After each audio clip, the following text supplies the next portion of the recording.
Did you know, each of the demigods are fueled by a specific power source called mantra. You know, the stuff they've been harvesting from the humans all this time. To elaborate a bit on the subject, mantra, by the Hindu/Buddhist definition, and what I could find on the internet on Webster, is any sacred word or syllable used in the object of concentration and embodying some aspect of spiritual power.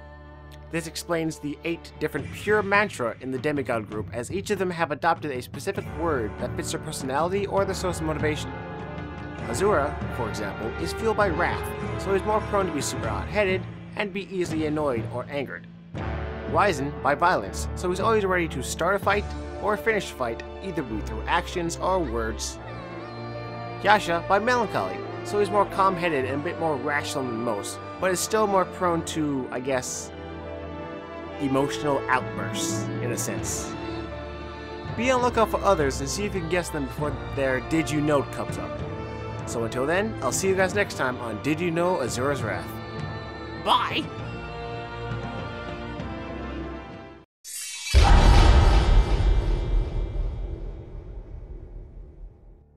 Did you know our main man Asura is actually based on a race of low-ranking deities within the Buddhist religion called the Asuras, with an H. The Asuras are commonly looked upon as being in a constant warlike state of mind, loving to pick fights, and usually resorting to fighting to solve problems. In the legend, they are usually shown to have 3 faces to signify a heightened conscience, and have up to 6 arms to represent power and reach. The actual ceramic design of Asura, as well as the other demigods, are actually based on the Japanese Buddhist lacquer statues that are usually used in depicting beings like Asura. This is considered a nice touch, as whenever the demigods are heavily injured, the lacquer skin starts to peel, chip, and crack, like actual lacquer statues when they are damaged by weather or time. The actual backstory of the Asuras says that once upon a time, the Asuras and the Devas, otherwise known as the fellow deities, once lived in a place called TRAYASTRIMSA.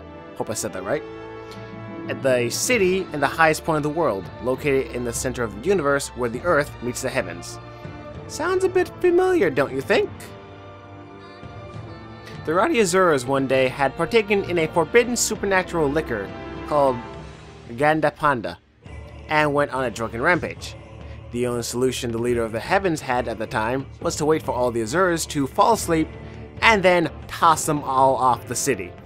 Once the Asuras had awoken, they realized what had happened and sought revenge. So right off the bat, you can see the similarities of Asura's predicament and this story, minus the drunken rampage, of course, with some extra bits about a caring father, a selfish betraying deity, and a kidnapping daughter to help make Asura, the well-known rageaholic, seem like a more down-to-earth kind of guy who just wants to keep his daughter safe and happy. Just something to think about as you see Asura fight through the masses. So, see you next time on Did You Know Asura's Wrath? Bye-bye!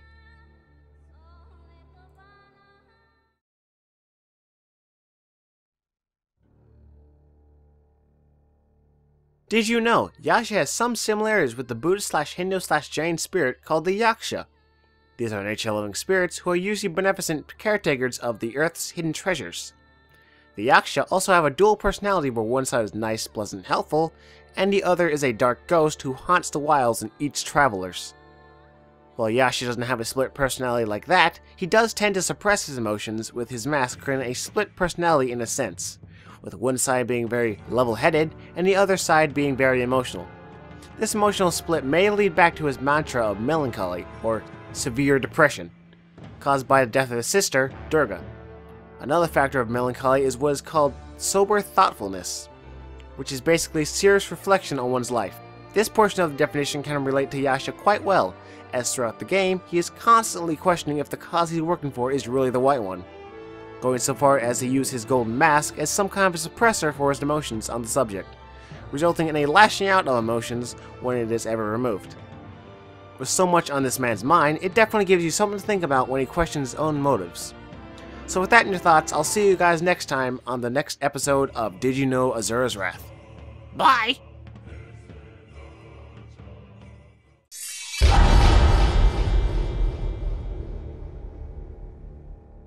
Did you know Wise's name could have possibly derived from the old word of Wezan, which stands for gullet, throat, or windpipe?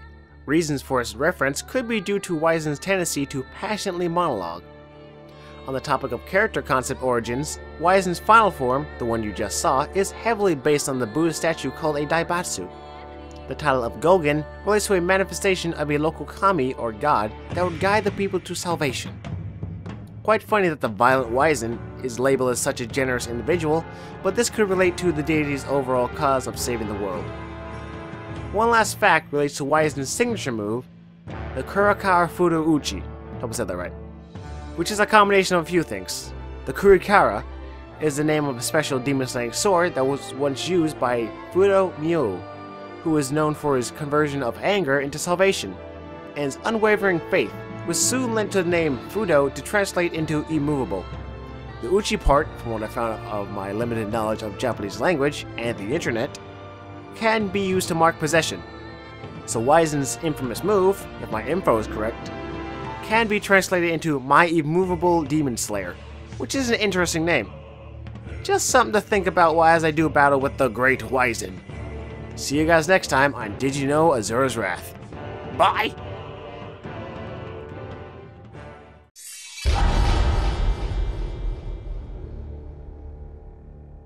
Did you know August, whose mantra is greed, probably due to his intense love of fighting and facing stronger opponents, and whose name may originate from the word August, which means by objective terms, honored because of age or wisdom or inspiring awe and admiration, is actually blind. According to the Asura's Wrath art book, he is listed as a blind swordsman, which is interesting as he has the same glowing eyes as Asura, making some people believe that Asura himself is blind. While the eyes are the same, August is officially blind, while Asura could just be brimming with power, or his rage blinds him in a sense. The next factoid relates to the warrior's sword, the Wailing Dart. This sword is based on a nonachi, which is an oversized katana. While the type of sword itself isn't anything fancy, it can actually extend quite a ways, like a power pole. According to an interview with Capcom producer Kazuhiro Tsuchiya and CyberConnect director Senji Shimoda, the exact length of the sword it can fully extend to is about, about 380,000 kilometers. To put that into perspective, the diameter of the Earth is only 12,742 kilometers. August's sword can potentially pierce 30 Earths and rust him over the sun if he wanted to. Why he created a sword or found a sword like this is beyond me, but keep this in mind in the upcoming fight. See you guys next time on Did You Know Asura's Wrath. Bye!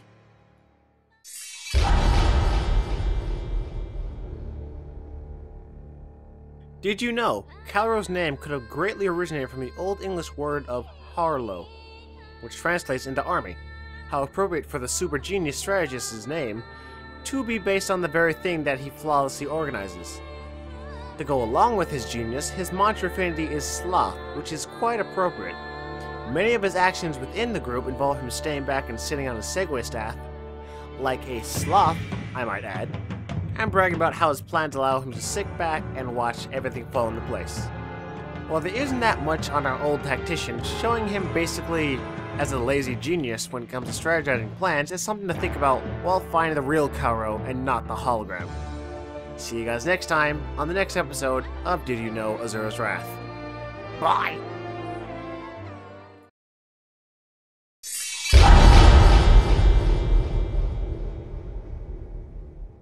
Did you know that this Did You Know is a double feature, as Sergei and Olga have nothing about them really. So I decided, why not just plop them together? So to start with names, Olga's name originates from the German name Helga, which translates into holy or blessed, which doesn't really lend any part to her personality apart from her outlook on how she is better than humans and uses them like limitless cattle, making her seem blessed in a sense. Sergei's name can be derived from the Latin word Sergius, which translates into servant or high one. This lends itself nicely as Sergei is Deus' right-hand man. As for mantras, Olga's is that of lust, which can be traced back to Olga's attraction towards Deus. She sees him as a powerful figure, leading to her unfaltering loyalty towards him with a few hints here and there of romantic affection. Sergei's mantra is that of vanity, which can be seen in every aspect of him. He preaches about his destructive taste in beauty and how it's an honor to be vanquished by such a man with his stature. His tastes do somewhat display a psychotic or sadistic nature of him, as he gets great pleasure in seeing destruction of all shapes and sizes. Funnily enough, these two are the only demigods the player doesn't interact with in terms of punching in the face or anything of the sort. Just something to think about until the next segment. So, I'll see you guys next time on the next episode of Did You Know Asura's Wrath. Bye!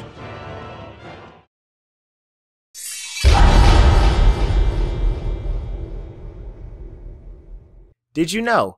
Basically everything about Deus alludes to something relating to God in more ways than one. For starters, Deus' name actually has quite a literal meaning. The word Deus actually translates into God or deity in Latin and Sanskrit, with Deva, or the feminine Devai. The actual origins of the word, or the name Deus, branch back into Indo-European, with the word Diaspter, aka the original sky deity, which branched into different lightning-wielding incarnations, like the Greek godfather Zeus, the Nordic Allfather Odin, and the Indian demigod lord Indra, whom of which could have been great inspiration for Deus due to the similar complexion, body markings, and lordship. The godlike name could only be paired with such a mantra that perfectly matches his personality, the mantra of pride, a quality that is shown in his everyday mannerisms. He brags about his power and beliefs, thinking that power without purpose is meaningless, and that a strong purpose can make the impossible possible. While his ambitions were just, his judgment was slowly corrupted by his need for more power's ever-evident god complex. The final straw, though, for the Lord of the Demigods is his final form, Sakura Devanam Indra Deus. This name translates into Sakura, or Lord of the Demigods, with Sakura referring to the leader of TRAYASTRIMSA, the very city that was featured in a previous Did You Know Asura. Going full circle, isn't it? All of this is adding up to make Deus the closest thing we have to an actual Lord of the Demigods, Indra, but with an added twist. So that's all for now, and I'll see you guys next time on Did You Know Asura's Wrath. Bye!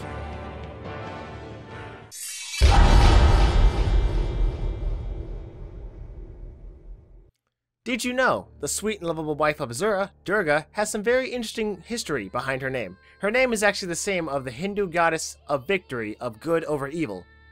The legend of Durga says that she was created to defeat the buffalo demon Mahisasura by a band of lesser gods, and the trio of Vishnu, who is a combination of lesser gods and local heroes, Brahma, the creator of Earth and everything on it, and Shiva, who is seen by many as the supreme god of destruction, because they couldn't do it. Becoming the embodiment of all male divinities and their inner power, and becoming a warrior side of the full goddess, Parvati. She rode on her lion steed, wielding in her 8 or 10 arms, depending on story and such, a collection of godly weapons, like a lightning bolt, a trident, bow and arrows, a sword, a discus, a lotus, and a conch, each signifying an aspect of faith, strength, control, or wisdom. The very goddess even has her own festival in the form of a Durga Puja, which is a 10-day festival in the 7th Hindu calendar month of Ashvana, which is September to October for us, and is celebrated in many eastern Indian states. Another quick factoid about the marriage between Durga and Asura is that marriage is somewhat spoken in both folktales, sort of. The Asura tale says that the Lord of Devas, Sakura, had married the daughter of the Asura chief, which gave a slight period of harmony between the Asuras and the Devas, which were at war. Durga had also technically married, but not to Asura, but the god of destruction, Lord Shiva, under the complete version of herself, Parvati. Combine the two, and you technically get the marriage you see in the game. So with the goddess out of the way, I'll see you guys next time on Did You Know Asura's Wrath. Bye!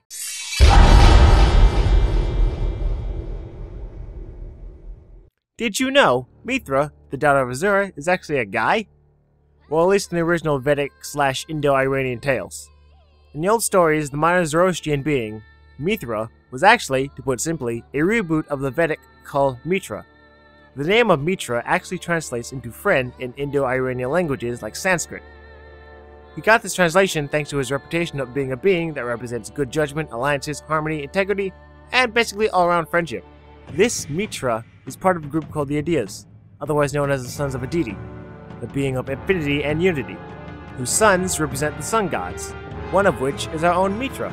In his Vedic years, he used to be partnered with Varuna, the god of night sky and cosmic order, which is a nice contrast to Mitra, who is the god of daytime sun and the human order. Now to move on to the newest reincarnation, Mithra. This iteration, while stemming from the original, was brought back to the century as a Persian god of light, still holding a reputation of representing alliances and wisdom. His backstory, though, had greatly changed as his popularity rose, creating a following that spread from the Middle East to Europe, developing its own religious cult, Mithraism. Mithraism is commonly adapted by the Roman military back in the day, as it was heavily reinforced the idea of honoring thy king and the like. During his time, though, it apparently rivaled Christianity, only to be put down suddenly by Christianity's influence spread by stronger leaders and kingdoms. Many of the rituals that were involved within Mithraism had been under some debate on whether or not they actually date back to pre-Zoroastrian or not, as the original tale influenced the past sacrifice of the bull. The actual story of Mithra is an interesting one, involving a lot of animals and the like. The tale goes that the sun god told Mithra via messenger raven to sacrifice a white bull. While he was hesitant to kill the bull, he performed the sacrifice nonetheless. Right as life left the bull's carcass, the body flew up and became the moon, and Mithra's cloak became the vault of the sky, complete with stars and planets. The bull's tail and blood helped create the first grains and grapes for wine. The seed of the bull fell into a bowl whose mixtures would soon give birth to the creatures that inhabit the planet. Day, night, seasons, moon cycles, and time itself were created by the dead bull. But with every holy light comes beings of shadow and darkness. Out of nowhere, a serpent began to lick up the blood, and a scorpion tried to suck the seed from the dead bull's genitals. Don't give me that face, that's what it says. So anyways, the scorpion and the serpent, licking up the elements that brought life to this world, helped give birth to man's struggle of good and evil. The elements of life were also represented by the different elements in the story, with the messenger raven being air, the semen bowl being water, the serpent being earth, and the lion that comes out of nowhere being fire. The last one I kind of assume is like a good guy or something, I don't know. After the cycle happened, Mithra and the sun god partied up and rode across the ocean to the end of the world. Interesting how they decided to transform a being who killed a bull to create life into a small daughter of Asura, whose only real connection to the source is that they're both friendly and promotes good judgment. And in some way, being Mithra is kind of connected to mantra, the whole life-giving aspect also, being a shared quality. So, thanks for watching, and I'll see you guys next time on Did You Know Asura's Wrath. Bye!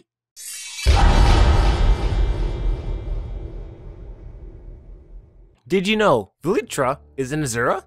Yep, the great will of the planet is actually an Asura. His original name is actually a letter off, Vritra, which means enveloper, or if going based on the Vedic culture, Ahi, meaning snake or serpent. The extra story of Vritra varies on whichever one you read.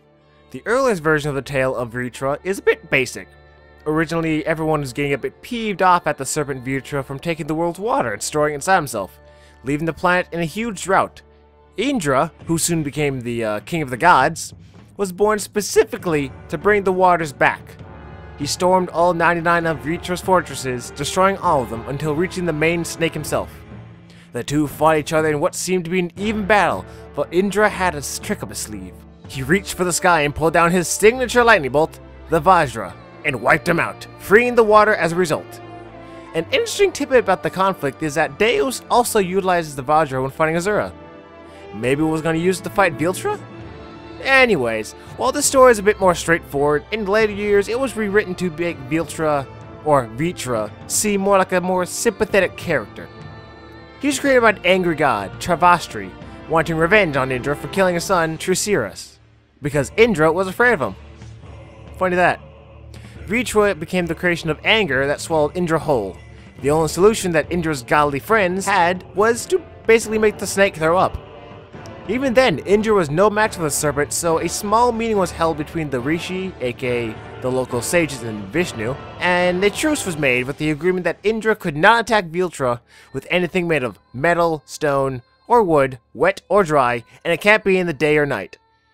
But the clever thinking Indra, still wanting to end Vritra, devised a plan full of loopholes. One day he took a trip to the beach and stayed until twilight. While there, he noticed a sea brush a nice column of foam. It was at that moment when he realized that it was neither day or night, and that the foam was neither metal, stone, wood, wet, or dry. Even though I think it should be considered wet, he picked up the foam and slayed the beast that is Vritra. After the fact, it becomes clear that the foam was just Vishnu incarnate, so it doesn't it kind of void the whole thing? Technically? Because at that point, wasn't he dry? But, you're probably asking, how does all this relate to the game, you ask? Well, think back to the first battle of Viltra. Viltra is a being that enveloped mountains and such, but Viltra is a being that basically is mountains, and valleys, and oceans, making the remake seem grander than the original. The serpent attributes only come out during the final battle with him, where we see the 6 serpents slither around the planet, possibly influenced more about the Japanese Yamata no Orichi, or 8-branched giant snake, or 8-headed snake. Now the part about defeating them isn't as silly as killing them with foam, so it takes parts from the first story. Since every time we fight Viltra, we are Asura, so in order to reference the source material, they created a special form that is shown a lot in this game. Just a little something called 6-armed Vajra Asura. See that bit? Vajra?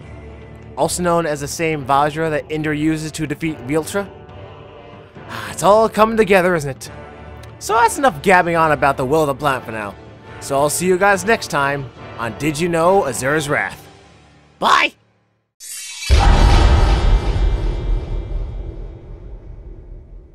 Did you know Chakravartin is the ideal ruler? Or at least he's supposed to be. In the ancient Indian world, the main role of Chakravartin is to be completely benevolent and ethical to the entire world he rules over. The word Chakravartin is comprised of 2 Sanskrit words, Chakra, which means wheel, and Vartin, which means one who turns. In this sense, Chakravartin is essentially the one who turns the wheel of life, or keeps the wheel of life in motion in the world he rules over. The world, and the actual definition of Chakravartin, actually varies on which version of Chakravartin is used. In Hinduism, the name of Chakravartin is a being whose dominion covers the entire earth. In Buddhist and Jain cultures, there are a total of 3 versions of Chakravartin, which can be seen as having spiritual or temporal connotations. Or not. Chakravala Chakravartin, Divipa Chakravartin, and Pradesha Chakravartin. Chakravala is described as a king who rules over all 4 continents, poised by ancient Indian cosmography. This translates into universal monarchy, where one individual rules completely over everywhere or over a special section of the world. The former could be used to describe our benevolent god, but amped up by the developers into a more godlike, cosmic ruler and creator of everything to scale everything up for drama. The other 2 are lesser versions of the same name. Dvipa is a ruler that rules over one certain continent rather than a collection of them. The final one, Pradesha, is a ruler that governs over a small part of a continent, equivalent to a local king really. Now, if you remember when this whole game started, we were greeted by Chakravartin, but in a spider's form. This isn't just some random choice by developers, but a nice little nod to a couple of things. The idea of the spider may have actually come from the story by Ryunosuke Akutagawa, called The Spider's Thread. The book tells the tale of a robber sent to hell but given a way out by the Buddha for sparing a spider via a spider's thread. Though he could climb it, the selfishness of the robber, claiming the thread for himself and not wanting any other sinners to climb it, caused it to snap, and they all fell back to hell. Parts of the story could be seen in Asura's Wrath, as Asura was sent to hell twice, and each time the spider lent his thread in the form of motivation to help him become, reborn again. Another trope of fictional spiders is that they love to create tricky webs or plans for their prey, which explains why Chakravartin took the role of a golden spider. Not exactly the trick, but to push Asura into fulfilling trials that he placed before him.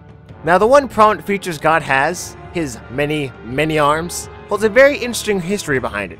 The inspiration of what would be the thousands of arms is actually from another higher prominent being by the name of Avalokitesvara, who was called a bodhisattva, a being of enlightenment that is depicted as either male or female depending on the culture. He or she wished to help all they could and free them from samsara, which is the continuous cycle of birth, life, death, and reincarnation. In order to do that, the person must be able to see through their physical body or ego and realize their true self, one devoid of all desires. It is then, and only then, that the person will find true happiness and cease being reborn. The only problem he had was there were so many people who needed help that the stress of trying to pay attention to all of them split his head into 8 pieces, and the constant stretching of his arms trying to reach everyone shattered them into 1,000 little itty-bitty pieces. Buddha, noticing this being's plight, and bestowed upon him 8 heads to listen and perceive all in need, and 1,000 arms to be able to reach them all. Not only does Chakravartin have the multiple arms, but our main man Asura also develops 1,000 arms and merges them into one Mantra Asura. in order to save the world with their combined strength. Interesting how both sides have the same various limbs, but put them to complete opposite uses. But sadly, our time is up. Thank you all very much for tuning into my Did You Know Asura sections. I had a blast researching and learning all about the lore behind the characters in the game, and I hope I taught you something that hopefully piqued your interest a bit. So thanks for watching, and I hope to see you guys on the next playthrough. Bye!